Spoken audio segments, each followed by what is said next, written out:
Welcome back. I thought I'd work on the 4125 since I hadn't touched it in a couple of weeks. Since I worked on that power supply for the Philco, the 624, I guess I can consider that working on the 624. So I thought I would take some of the hardware off here and then give this a nice little bath, but I wanted to take some reference pics. So I took the handle off, and as you can see, it used to be, there's a pretty nice finish under there, and it's not too much different than this color up here, although there's, clear lacquer on this one, or there's still some lacquer here. The handle is Bakelite, and I guess you couldn't see it. The handle is Bakelite, and it's actually got a nice little marbling to it. It's in pretty good condition, so I'll just go ahead and polish it up a little bit. This band across the top is actually brass. I hadn't realized until I took it off, so that should polish up pretty nicely, and I'll lacquer it. Anyhow, wanted you guys to see this before I cleaned it. Like I said, I took some reference pics because down here, this is actually, I thought this was black, but I guess it's not. It's another one of our, I suppose extra dark walnut would be okay for that, but it really looks like brown black to me, or black brown. But anyway, so I'm gonna have fun when I lacquer this one, keeping this little strip here clear, although I guess with a little bit of patience and some careful masking, although I think that's a 1/16 of an inch, I can always get masking tape for models and mask that off. I guess I'll measure that later, but anyway, so I'm going to go ahead and clean this up a little bit, and I will be back, so we'll see what it looks like after it's clean. I guess there really wasn't any reason why you couldn't watch me do this. So I'm taking a page out of Bob and John's book here, and I've got some Gojo non-pumice. Although this is the cream, that's the only one I could find. So let's see how well this stuff works.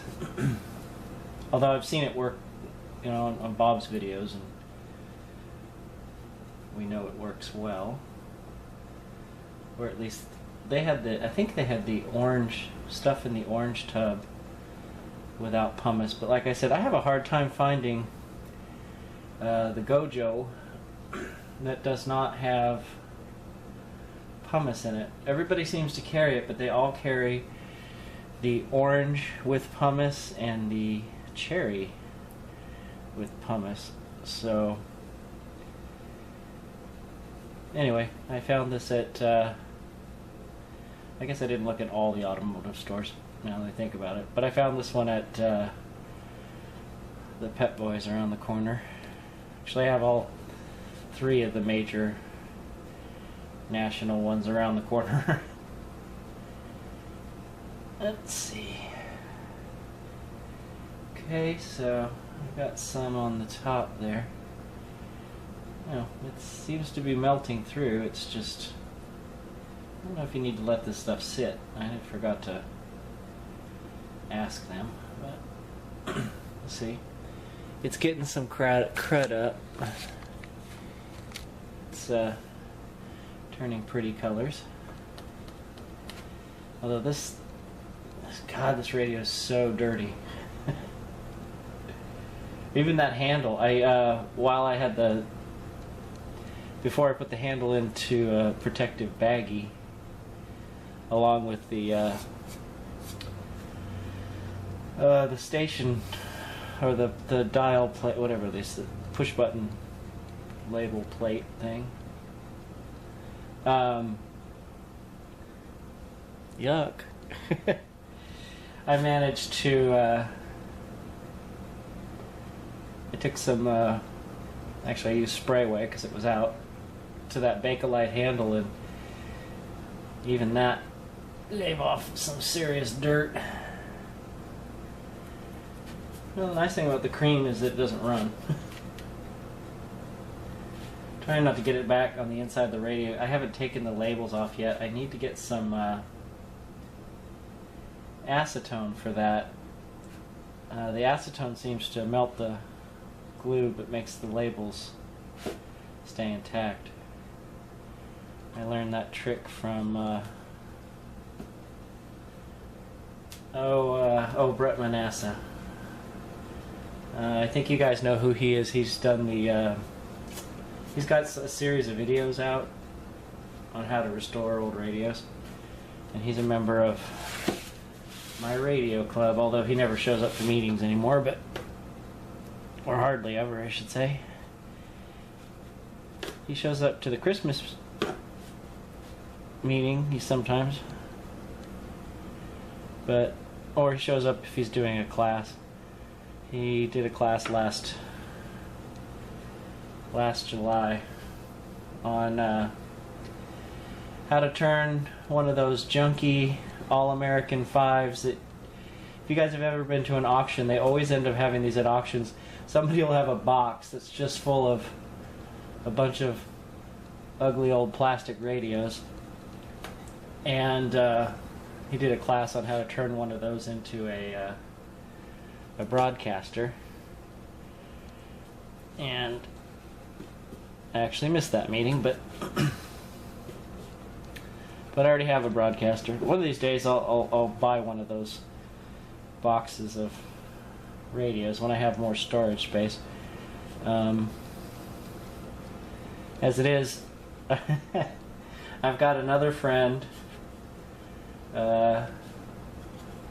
who has a clock radio, another Motorola. Everybody's grandparents are retire, or they're getting ready to go into a home now, so people are cleaning out garages, and everybody's grandparents seem to have a clock radio from the from the 50s or 60s, and I'm going to start saying no pretty soon, but as it is now, I didn't say no because it's a Motorola, and at least this one has all the knobs on it. I'm still kind of on the lookout for a knob for my Seafoam green radio, which I have to get to at some point because I'm getting kind of tired of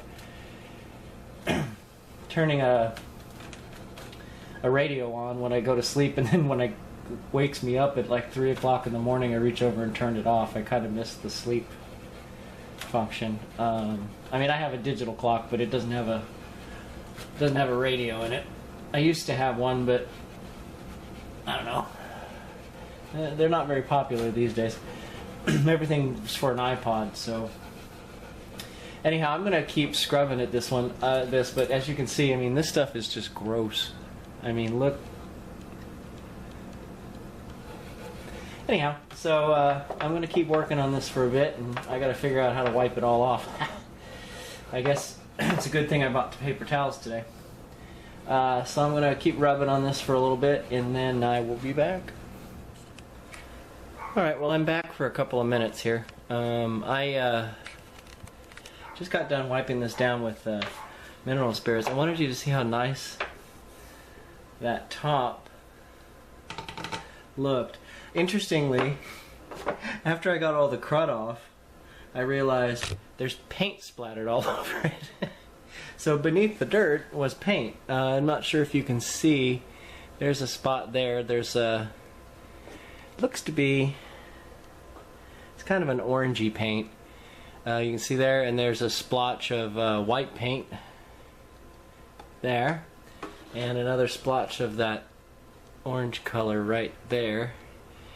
But looking at the color of this, it's still gross, but I used a quarter of that jar of stuff. I went through half a roll of paper towels, and I destroyed a Scotch-Brite pad cleaning this. So, there's some more white paint.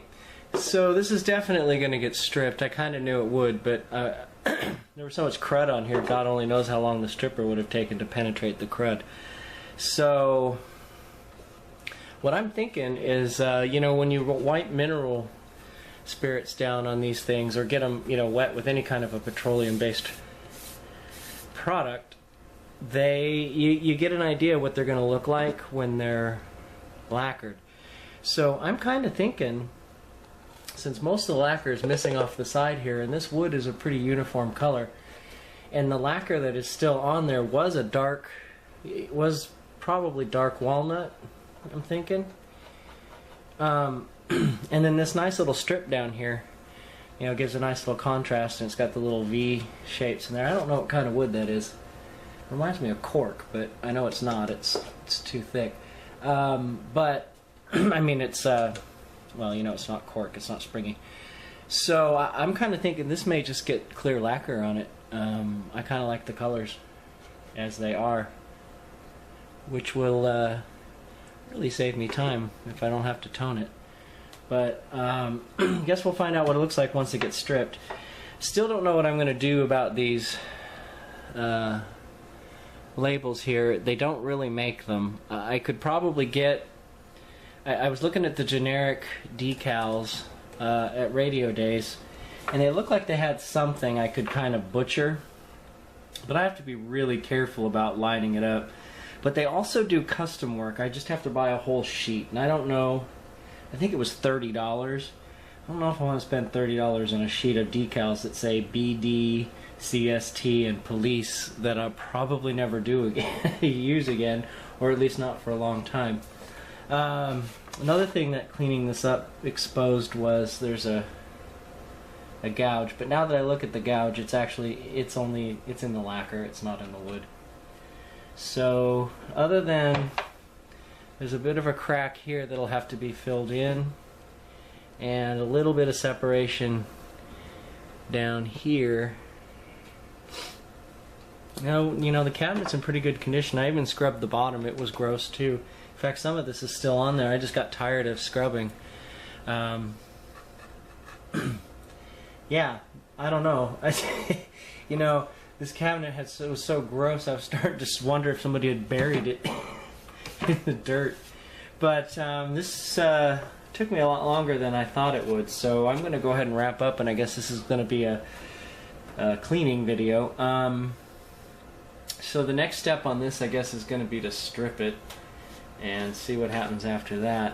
And yeah, I'm kind of liking these colors. As you can see here, there's no lacquer on there, and that's kind of a nice dark color. And see how nice that line sticks out. So yeah, I don't know. I'm gonna have to, except for the black part, this actually, after I took the crud off, this is definitely extra dark walnut. I guess I should have suspected it was. I don't think they ever used real black on anything. I think extra dark walnut was as black as they got. So, and I think even Bob pointed this out. It seems to me that most of their radios were extra dark walnut, and then medium walnut. So, or light walnut. No, I don't remember. Anyhow, so thanks for watching, and I'll see you guys again soon.